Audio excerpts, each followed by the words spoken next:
Bom, eu vou explicar para vocês agora um pouquinho no esquema e depois na placa do celular, parte prática de capacitores. Então na aula anterior vocês aprenderam qual que é a função do capacitor, armazenar cargas elétricas. Nós fizemos análise de defeito no quadro, parte teórica, capacitor com fuga de corrente, capacitor em curto. Então vamos ver aqui a simbologia do capacitor no esquema, análise e o raciocínio que você tem que seguir.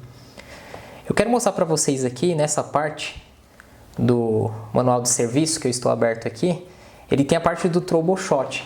Então, todo manual de serviço que você baixar aí, esquema no celular, você vai ter o troubleshot, que é a parte que você vai analisar se você sabe onde é o defeito que o celular está apresentando, em qual parte do circuito. Se é Wi-Fi Bluetooth, se é NFC, se é Power, se é câmera, se é USB, se é display, câmera traseira, né?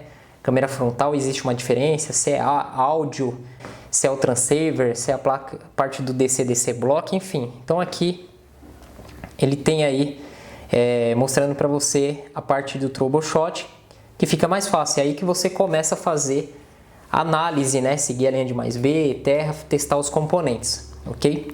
Então vamos prosseguir aqui nesse esquema.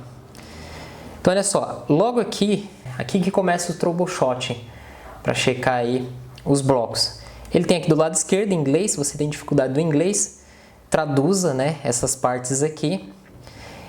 E vamos dar um zoom aqui para a gente ver a parte dos capacitores. Então olha só, aqui nós temos esse CI, o 1500. Tudo que eu começar com 15 em volta dele aqui faz parte do circuito. E ele está dando aqui, ó, testar TP1, que é um ponto que você deve testar, que é um ponto que pode ser problemático. Então aqui nós temos o TP1, né, onde nós temos aí dois capacitores, né? Nós temos o capacitor aqui, ó, o C1512, e nós temos outro aqui que é o C1509. E o que ele está mandando testar no TP1? Essa frequência aqui, ó, 19,2 MHz. Aí você tem que ter um frequencímetro ou um osciloscópio para conseguir verificar essa frequência, né? Porém, no caso aqui desses capacitores, né, tem mais um aqui, você consegue fazer o teste aí, né, com a placa energizada, ver se tem tensão desse lado, e do outro lado ele tem que ter zero de tensão, que é a parte que vai ligado ao terra. Ou você consegue testar aí com a placa desligada, sem energia, como que está a situação desses capacitores em termos de resistência. Lembrando que o capacitor ele tem uma alta resistência após carregado. Então, quando você coloca o multímetro na escala de continuidade e você vai em cima do capacitor, pode acontecer dele apitar, porque a resistência dele é baixa, mas assim que ele se carrega, a resistência dele fica muito alta e praticamente ele funciona como uma chave aberta. O multímetro na escala de continuidade, para quem não sabe, ele libera 3 volts. Então, quando você coloca na escala lá de continuidade de semicondutores, ele libera 3 volts ali nas suas pontas. Então, você vai ter essa tensão. Você pode pegar um outro multímetro, caso você tenha 2, coloca um na escala de semicondutores e vai lá e testa com outro multímetro na escala de tensão corrente contínua. Você vai ver que o multímetro ele libera essa tensão, então quando você coloca as duas pontas de prova sobre o capacitor, você começa a carregar ele e aí a resistência dele vai ficar altíssima, ok? Agora se você ir e ele apitou, resistência baixa, pode desconfiar desse componente. Ele está com uma fuga de corrente ou em curto. Se ele tiver com uma fuga de corrente, drenando corrente para o terra, quando você ligar esse aparelho, essa placa na fonte de bancada, você vai ver que a corrente ela vai aumentar na fonte e esse componente vai esquentar. Agora, se ele tiver com uma resistência próxima de zero, se for um curto, aí dificilmente ele vai esquentar. Ele não vai esquentar e aí você tem que usar o multímetro e os seus conhecimentos em eletrônica para descobrir aí o defeito, ok? Vamos agora para a página 49, que tem um circuito aqui da câmera que tem um monte de capacitores. Então, no troubleshot, ele já dá aqui as tensões que você deve verificar todos esses pontos aí, esses capacitores no circuito da câmera. Você trocou câmera e mesmo assim não resolveu o conector, o slot lá que vai encaixar do flex, está tudo ok, está tudo bonitinho. Você já fez a análise visual, já trocou o componente, mesmo assim não deu resultados aí positivos. Você tem que fazer o que? Analisar o circuito aí da câmera. Então você vai lá no troubleshot, lembrando que tem câmera frontal e traseira, né? Então você tem que saber qual que você está analisando. E aqui ele vai dar aí, ó, os capacitores C7305, C7300, C7301.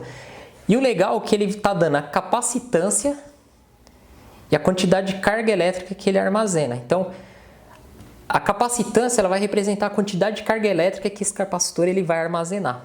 Então, nós temos aqui 3 capacitores de 2.2 microfarad e a tensão que chega nesses capacitores que eles vão carregar é de 2.8 volts. Aqui do lado direito nós temos aqui um de 4.7, um de 1 microfarad, 0.1, 2.2 e temos um aqui de 10 microfarad. E ele está falando para você analisar aqui esse ponto, vai ter 1.05 volts, aqui 1.8, aqui verificar uma frequência, 25 MHz, e aqui 2.8 volts. Aqui ele vai te dar, ó, a câmera frontal, os pontos que você deve analisar. Aqui, ó, o caminho que você vai seguir. Aqui mais uma parte do circuito com mais capacitores aqui. Então, de um lado do capacitor você vai ter tensão ou frequência, depende da parte do circuito. Do outro lado, terra. Se drenar a corrente por terra, a resistência dele alterou, ficou muito baixa. É aí que começam os problemas. E aí você tem a fonte de bancada para identificar se está esquentando. O teste do multímetro de continuidade. Teste de resistência também. Agora eu vou puxar uma página aqui, página 100. Nós temos o layout da placa. Então no layout da placa, aqui essa parte do conector de carga, você consegue ver aqui, ó, os capacitores. Se tiver com a letra C, os capacitores, esse lado aqui, ó, é que a imagem tá muito ruim. O layout da placa, a imagem desse circuito tá muito ruim, mas aqui, ó, aqui é um capacitor. Aqui onde nós fizemos o teste aí, nos resistores nós temos mais capacitor. Aqui, ó, capacitor, aqui é um diodo, aqui é um outro diodo, né, onde está com a letra D. Depois nós vamos ter aula de diodo. FB, bobina, né, L, bobina. Então vocês viram que é fácil você identificar no esquema os capacitores, né, a simbologia, o layout dele na placa. Aqui, ó, mais um capacitor 6205, capacitor 6204, 6203, 6201. Você vai ver que nós temos muitos capacitores na placa, ó. Aqui nós temos um diodo, um capacitor, uma bobina, capacitor, bobina, capacitor. Aqui mais um capacitor, um diodo, a bobina. Até que não tem muitos resistores aqui nesse circuito, é bem pouco. O que domina são capacitores e bobina. Aqui o conector de carga, microfone. Então praticamente é isso. Então vamos lá para a câmera. Eu vou abrir aqui. Pronto. Eu estou com microscópio USB projetado na tela do notebook. Vai aparecer as duas imagens juntas aí, né, do multímetro com a placa e projetado na tela do notebook. E nós temos bobinas, capacitor e resistor nessa parte do circuito. Os capacitores são estes aqui, tá, pessoal? São esse aqui, ó. Nós temos um aqui e mais um aqui. Esses aqui maiores são os indutores. Nós vamos ver aí na próxima aula. Então eu vou fazer o quê? Vou colocar aqui na escala de bip.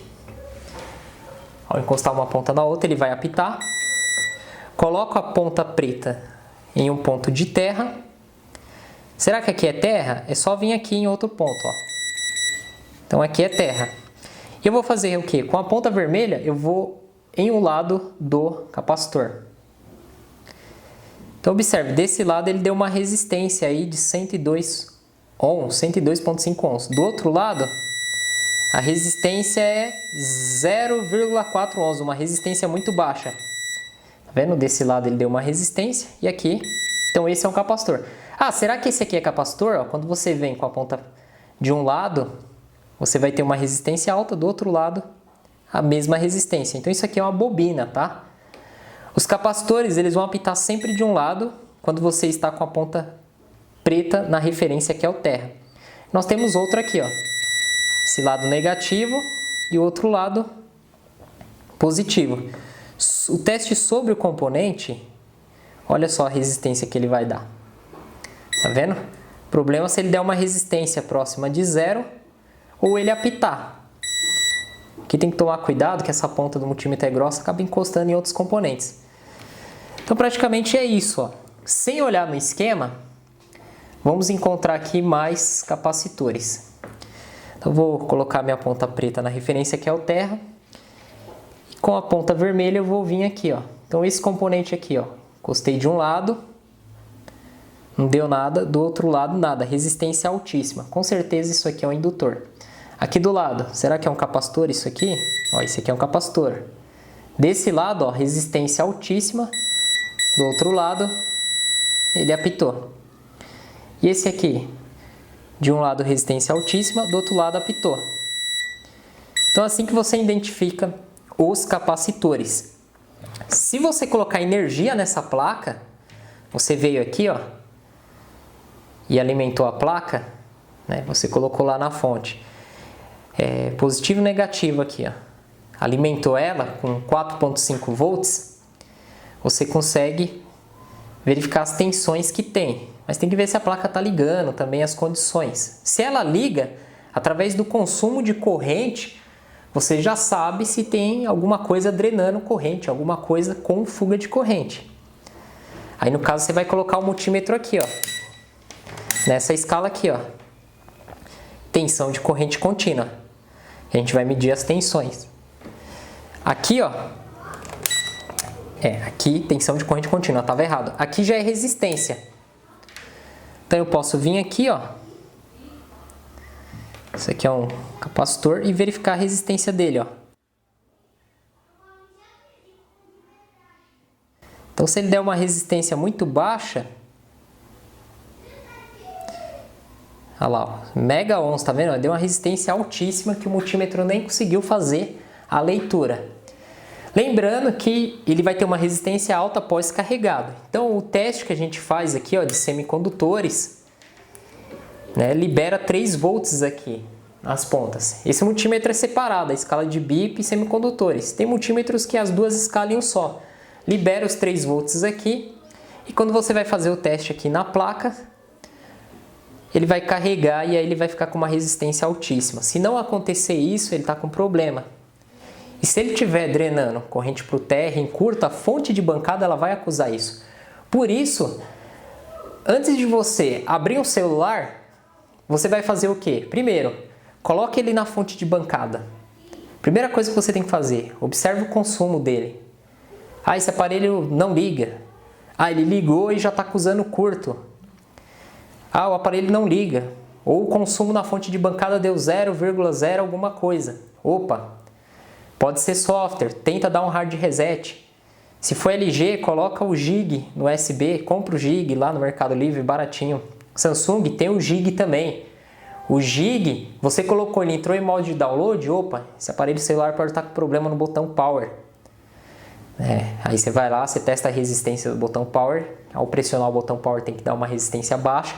Se a resistência estiver alta, o botão está com problema. Então, a parte de conserto e manutenção do celular, você tem que ser bem detalhista, tem que prestar atenção nesses mínimos detalhes. Então você eliminou software e a fonte de bancada.